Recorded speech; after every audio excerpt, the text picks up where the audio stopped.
Hello everyone, welcome two point of exam. Friends, आज के इस वीडियो में हम कुछ इंपॉर्टेंट क्वेश्चन आंसर डिस्कस करेंगे जो आपके एग्जाम के पॉइंट ऑफ व्यू से काफ़ी इंपॉर्टेंट होंगे।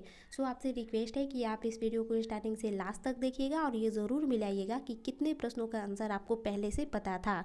तो पहला है कि वर्गीकरण विज्ञान यानी टैक्सोनॉमी का जनक किसे कहा जाता है। तो याद रखिएगा, टैक्सोनॉमी का जनक किसे कहा जाता है? कैरोलस लिनियस को। कैरोलस लिनियस को वर्गीकरण विज्ञान यानी टैक्सोनॉमी का जनक कहा जाता है। अगला प्रश्न है कि जीव विज्ञान जीवों के वैज्ञानिक नामकरण की पद्धति है।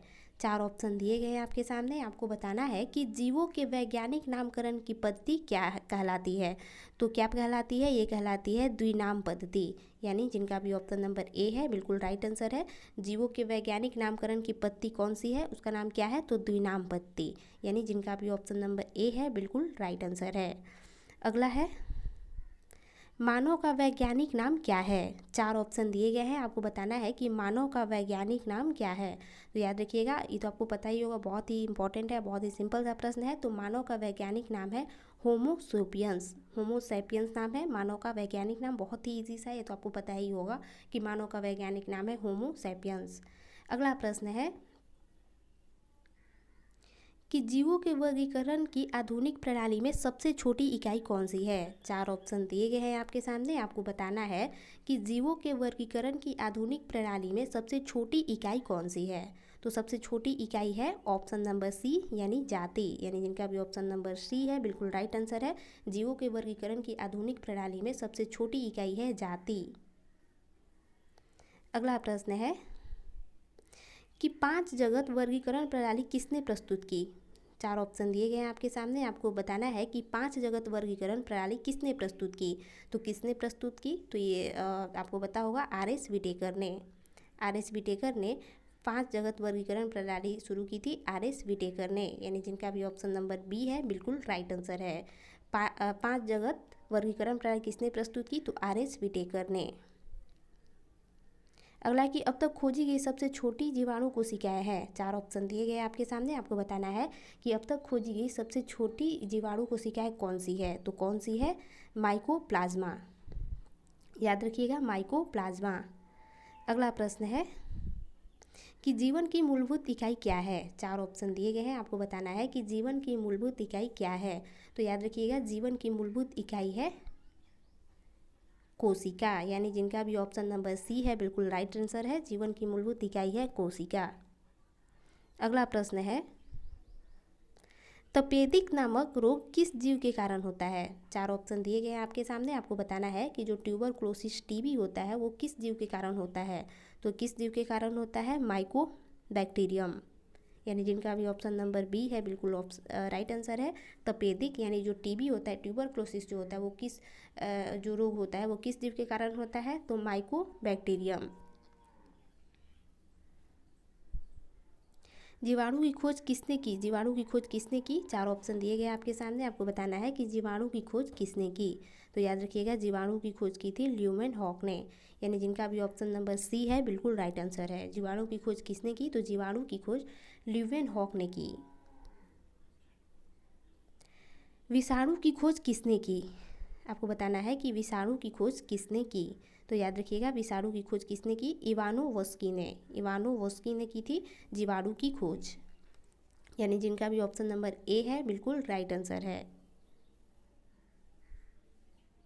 पक्षियों का वैज्ञानिक अध्ययन को क्या कहते हैं। तो याद रखिएगा, पक्षियों के वैज्ञानिक अध्ययन को ऑर्निथोलॉजी कहते हैं। जो पक्षियों के वैज्ञानिक अध्ययन को क्या कहते हैं? तो पक्षियों के वैज्ञानिक अध्ययन को ऑर्निथोलॉजी कहते हैं।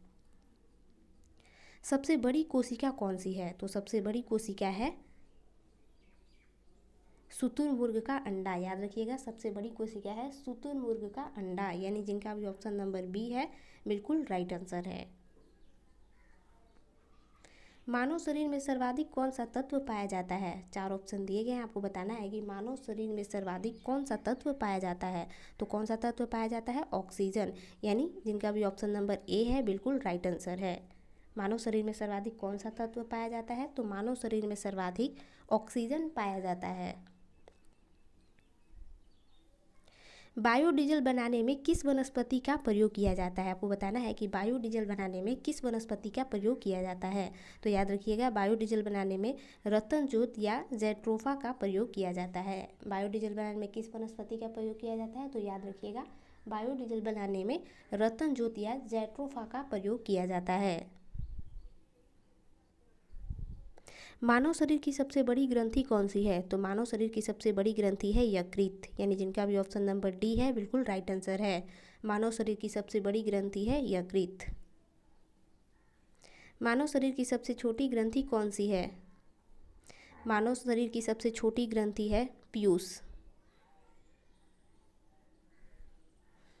यानी जिनका भी ऑप्शन नंबर सी है बिल्कुल राइट आंसर है। मानव शरीर की सबसे छोटी ग्रंथि है पीयूष।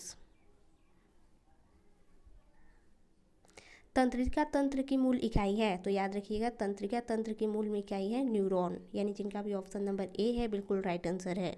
तंत्रिका तंत्र की मूल इकाई कौन सी है? तो न्यूरॉन है। हृदय से शरीर के अन्य अंगों तक शुद्ध रक्त ले जाने वाली रक्त वाहिनी को क्या कहते हैं? 4 ऑप्शन दिए गए हैं, आपको बताना है कि हृदय से शरीर के अन्य अंगों तक शुद्ध रक्त ले जाने वाली रक्त वाहिनी को क्या कहते हैं? तो क्या कहते हैं? अर्टेरी यानी धमनी, जिनका भी ऑप्शन नंबर ए है बिल्कुल राइट आंसर है। किस वैज्ञानिक ने मानव शरीर में रक्त परिसंचरण तंत्र की खोज की? तो किसने की थी? विलियम हार्वे ने, यानी जिनका भी ऑप्शन नंबर सी है बिल्कुल राइट आंसर है।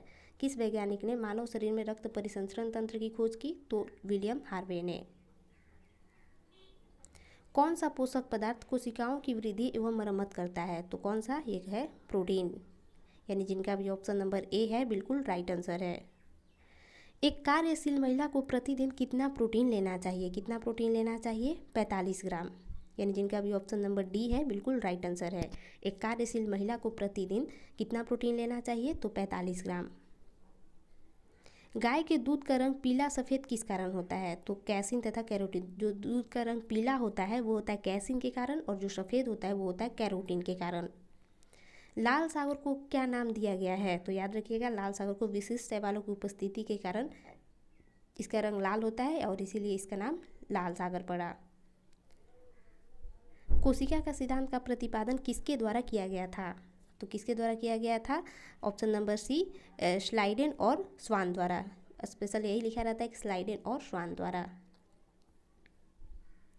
कोशिका सिद्धांत का प्रतिपादन किसके द्वारा किया गया था? किसके द्वारा किया गया था? तो स्लाइडेन और स्वान द्वारा। तो फ्रेंड्स, ये थी हमारी आज की वीडियो। अगर आपको वीडियो पसंद आई हो तो लाइक कीजिएगा, और वीडियो से संबंधित कोई भी सुझाव हो तो कमेंट करके बता सकते हैं।